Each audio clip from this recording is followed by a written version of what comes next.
दूसरा फ़र्ज़ था दोनों हाथों को कोहनियों समेत धोना। जी जी। तो अब इसकी भी वज़ाहत फरमाएं कि ये क्या मुराद है, कोहनियों समेत, कोहनी किसको कहते हैं, कहाँ तक धोना है, इसकी भी मुकम्मल वज़ाहत अब ये फरमाएं। कोहनी जो एल्बो, ठीक है, इसका धोना भी फ़र्ज़ में दाखिल है। यानी इसको भी हाँ, धोना है और इसको इससे भी आगे धोएंगे। तक धोना है। इससे यानी कोहनी के ऊपर ये जो हड्डी का हिस्सा है इसका धुलना ज़रूरी है। ठीक है। इससे मज़ीद ऊपर जिसको हम बाजू का मज़ीद हिस्सा कहते हैं, इसका धोना ये मुस्तहब है, लेकिन कोहनी तक धोना, हाथ का, दोनों हाथों का धुलना ये ज़रूरी है। अब इसके अंदर इस बात का ख्याल रखें कि आमतौर पर जो काम काज करने वाले लोग होते हैं तो उनके हाथों पर कोई ऐसी चीज़ चिपक जाती है जैसे गोंद है या दीगर ऐसी चीज़ें हैं जो काम काज में इस्तेमाल में आती हैं और हाथों पे लग गई, चिपक गई, तो वज़ू करते वक्त हाथों से उन चीज़ों को छुड़ाना होगा।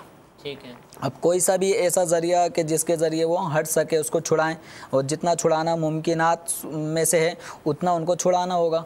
अब हाथों के धोने के अंदर भी है कि हाथों पे अमूमन बाल होते हैं, किसी के ज़्यादा होते हैं, किसी के कम होते हैं, बाल नहीं तो रुएं होते हैं, तो बाल बमा खाल, ठीक है, यहाँ धुलना ज़रूरी है। तो यहाँ पर भी वही 2 कतरे बहना, यही तारीफ यहाँ पर भी हर हिस्से पे कम से कम 2-2 कतरे का बहना ये ज़रूरी होगा। 2-2 कतरे का एक हिस्से बाल, खाल, रुएं पर बहना, पानी का बह जाना ये फ़र्ज़ है। और इसी तरह जब फ़र्ज़ अदा हो गया तो इसी तरह 3 मरतबा धोना ये सुन्नत है। यानी गोया हम यूँ कह सकते हैं कि अगर किसी हिस्से पर 6 कतरे बह जाते हैं तो उस हिस्से पे वज़ू की सुन्नत बमा फ़र्ज़ अदा हो गया। सल्लू अलल हबीब सल्लल्लाहु तआला अला मुहम्मद। मुझे अपनी और सारी दुनिया के लोगों की इस्लाह की कोशिश करनी है इंशाअल्लाह।